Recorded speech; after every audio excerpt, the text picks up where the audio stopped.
show the other day, 12-year-old Adriana Beer, and she did a great thing. Let's jump into it. Let's talk teamwork. Oh, before we talk teamwork, tomorrow at 12 noon.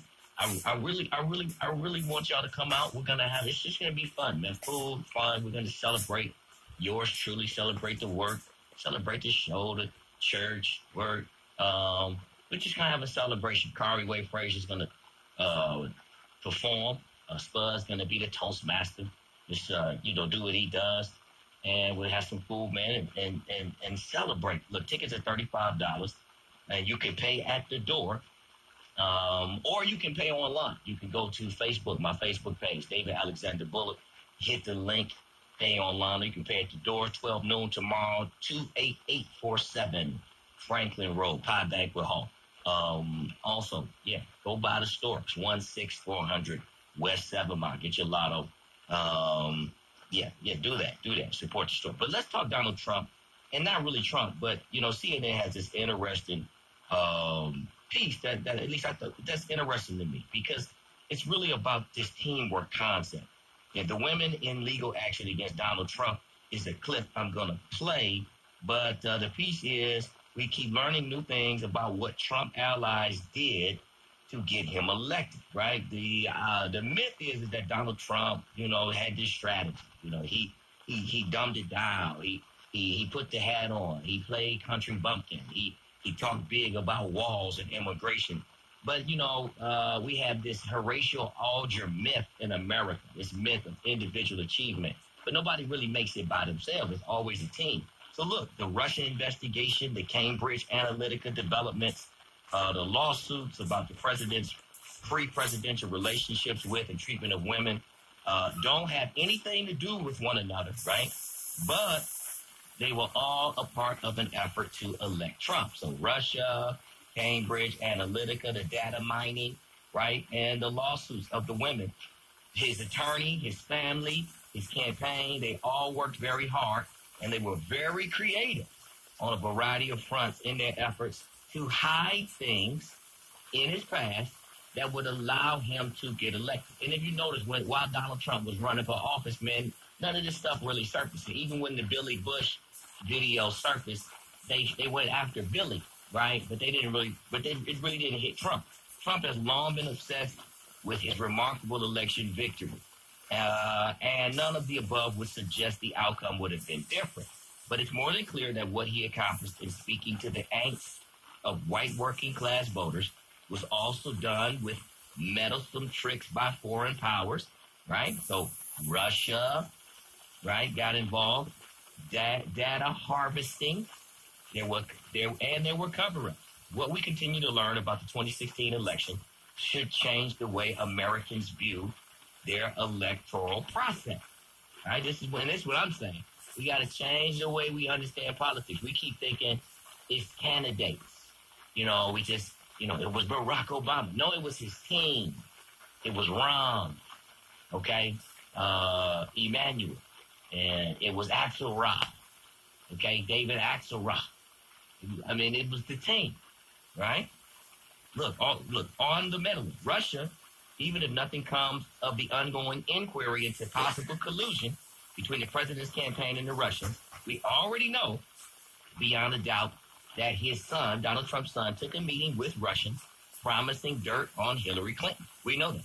We also know beyond a doubt, because the U.S. intelligence community has said it over and over and over again, that Russians were bent on hurting Clinton, and that they did, and that they were bent on helping Trump.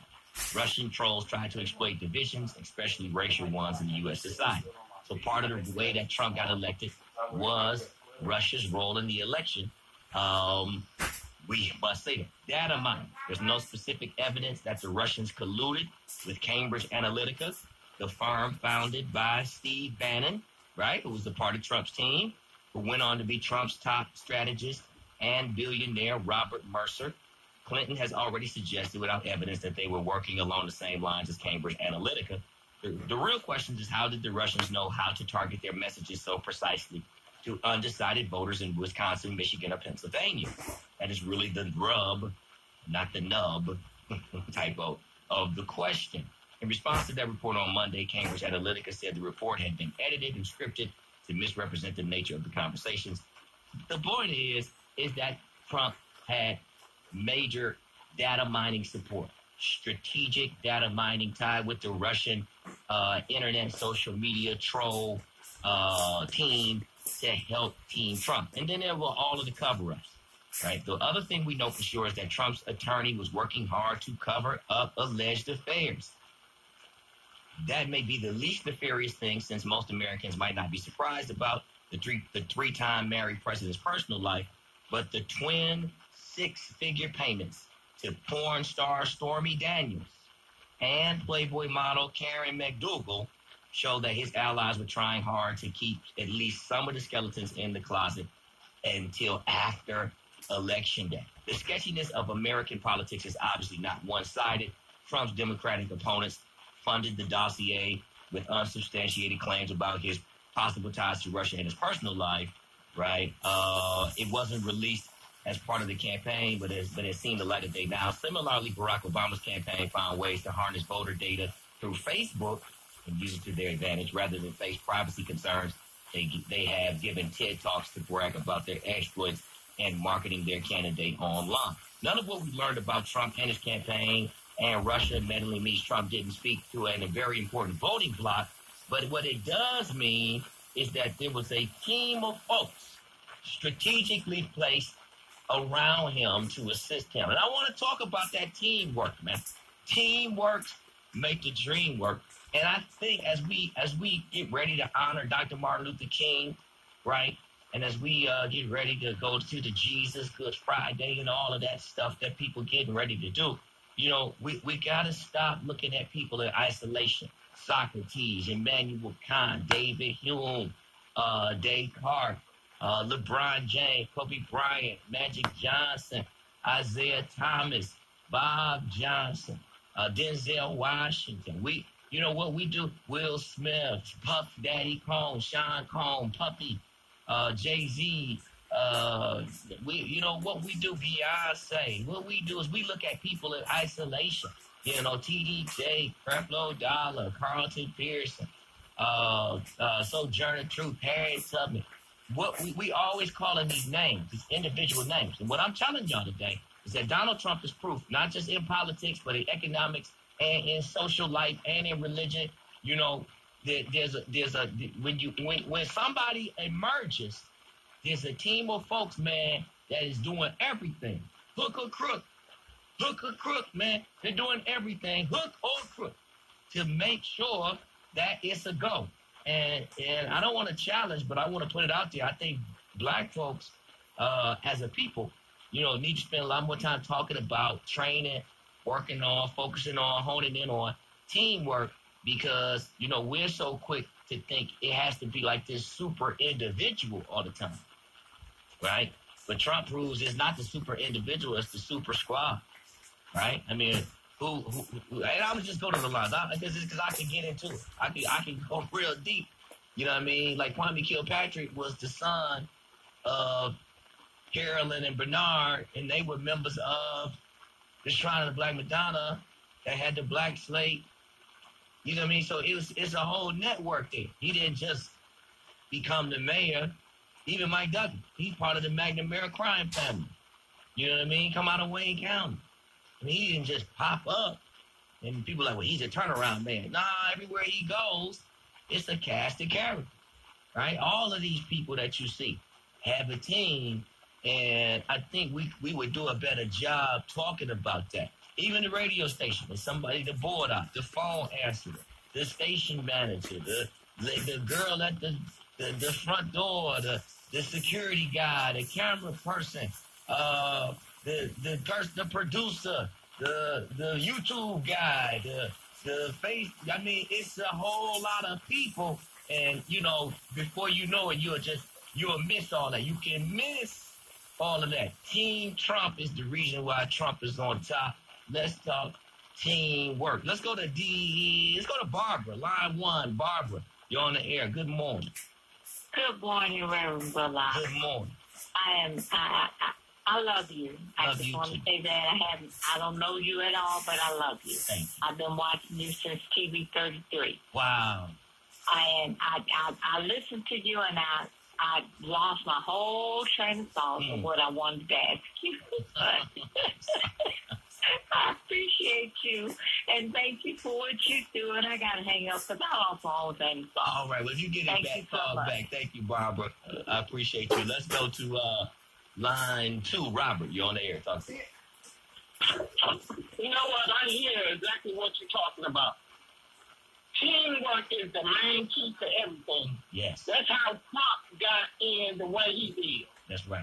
He knew he was going to be turning people against him, and he knew people had agendas for money, and he knew some people didn't really care. But he didn't really care. So in order for us to survive right now, we need each other more now than ever. Wow. I love to support black business, but you hear the same thing coming from certain people. Well, I don't like their attitude, and they making more money, but they don't bring it back to the community. So why should I support them? I see them sitting there. They got a Cadillac truck sitting in front of their business. They doing good. They all right. They don't need me. But see, that's them all myths. And we need to learn how to appreciate each other and realize how much we need each other now more than ever. Right. Because if you the news this morning that Sir John Bolton was supposed to be taking McMaster place, we in trouble. Because all he think about and talk about is war. And one more thing, Fox News is running the White House. Because John Bolton, everybody that he bringing into the White House come from Fox News. Tell me we not in trouble. Yeah, we in trouble, and I think we need to figure that out, Robert. I appreciate the call. Thanks for calling. And the only way for us to get out of trouble is for us, and that's why I'm not using the word unity, okay? Because I think people, they misconstrue that word. I'm talking about teamwork, because see, teamwork is not just everybody unified standing together. Teamwork is you the point guard, you the shooting guard, you the center. Teamwork is you the general manager, you the water boy, you park the cars, you do security. More than that, teamwork is everybody understanding the direction we're going in. So if the goal is to get Donald Trump elected, then we doing everything we can to get that done, hook or crook. Right? We're not in the comment feed. We not doing the emojis. We not spilling tea. We not gossiping. We not whining and complaining about why we have to. Right? Donald Trump got dirt in his closet. You're not even talking about that because you part of the team to hide it. You just sweeping it up with a smile on your face because it's teamwork. So that's why I'm not even using the word unity, because the black folks swear we unified, but I don't know if we have committed to the concept of team. See, because for the sake of the team, you even though you're a running back, you'll throw a block for the sake of the team. Right? For the sake of the team, I'm gonna just leave it right there. Let's go to line 5. Deetta, you're on the air. Talk to me. Good morning, Reverend Dr. Fearless. How are you? I'm well. Good morning. You're taking us back from a historical perspective, and I do believe that history is our best teacher. If we look at the African-American community, we hail from a continent that was built on tribes. Tribes are connected because they are a team. We came to America, we fought for our freedom, and we did that through civil disobedience. But we have gotten so sophisticated at this point that we let other people tell us that civil disobedience doesn't work. We let other people tell us that teamwork doesn't work. And then we look at Greece, and we look at the Hispanic community taking 10 million people, putting boots on the ground, effectuating change in our country, which is, in effect, taking a playbook out of the African Americans' playbook. So we have allowed people to miseducate us despite the fact that they were educating us on our own experiences. If we look at